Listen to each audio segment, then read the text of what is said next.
Mummies of Acadia. What insanity is this?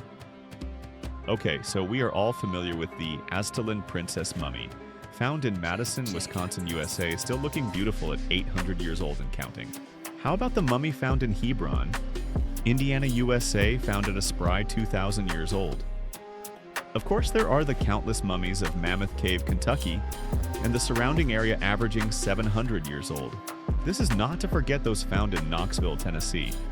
And of course, we can't forget Grandpa of Spirit Cave, found in Nevada and dating back a whole 10,600 years young, give or take. While this is only the short list of the North American indigenous mummies, it is truly fascinating in its own right.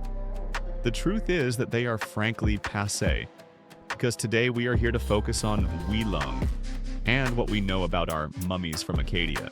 Like all those listed except the last, Mummies of Acadia seem to confirm the existence of a single solitary Eastern North American superculture stretching from as far north as the Gaspesia, funneling south at least as far as Louisiana.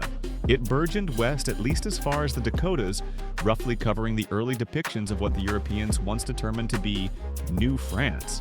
The most northeastern corner of this culture was known by many names.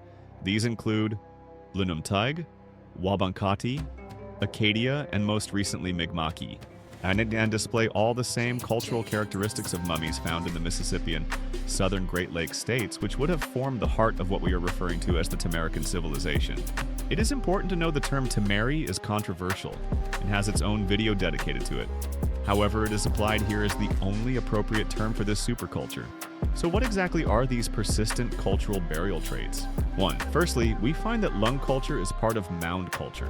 This means that it both built mounds to live and die in. Instead of interring in a catacomb or burying underneath one's heels, our bodies were enraptured in a cocoon of earth called a burial mound. These are freestanding monuments to enshrine the deceased. Traditional Lnug think of the mound as the womb of the Great Mother, which we all must eventually return back to. It is due to this belief that traditional and pre-imperial Lnug most often interred our dead in a sitting fetal position, or what is sometimes referred to as the flexed position. This is where the person is seated in an upright chair, but their back is bent over with the chest and abdomen resting on the thighs, and the head is as close to the knees as possible. However, in other situations which are understood to be renowned, our ancestors are found seated upright and heavily decorated, primarily with copper adornments.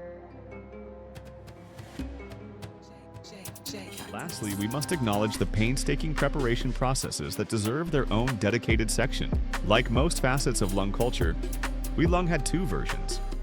There seemed to be both a summer and a separate winter mummification process. The summer process was shared by Algonquin of the southern Tamarican principalities. Preparation of Lnug mummies. Summer Lnug mummification practice 1. Organ removal. Like our descendants from Kemet, Lnug Puowin would begin removing the deceased's organs. The Puowin would make 2 precision incisions, in the head and the other in the abdomen. This process prevents rotting. 2. Dermal dehydration. The skin would then be carefully cut and drawn from the body to again dry it, this time by smoking it or else merely sunbathing. However, once smoke dried, the skin is neatly reapplied to the portion of the body it had been cut from as seamlessly as possible. 3. Wrapping. No self-respecting mummy is complete without adorning neatly applied total body wraps. The use of treated birch bark wrapping paper became dominant. 4. Embalming. Lastly, an embalming compound was prepared. The compound consisted of megwasawag, which is red ochre in English, would be prepared and applied to the entirety of the mummy, sealing the seams. This function served as both an insect repellent and acted to preserve the composition of the body which it embalmed, giving us our popular red complexion both in life and death. Winter Lnug mummification practice. Permafrost prevented winter burials. In the winter, the topsoil is too hard to break. The process was a bit different. Typically from around November to April, the process would look something like this. 1. The person would die. If they were not already outdoors, the person would be brought out through the exit they were directed at the point of death. 2.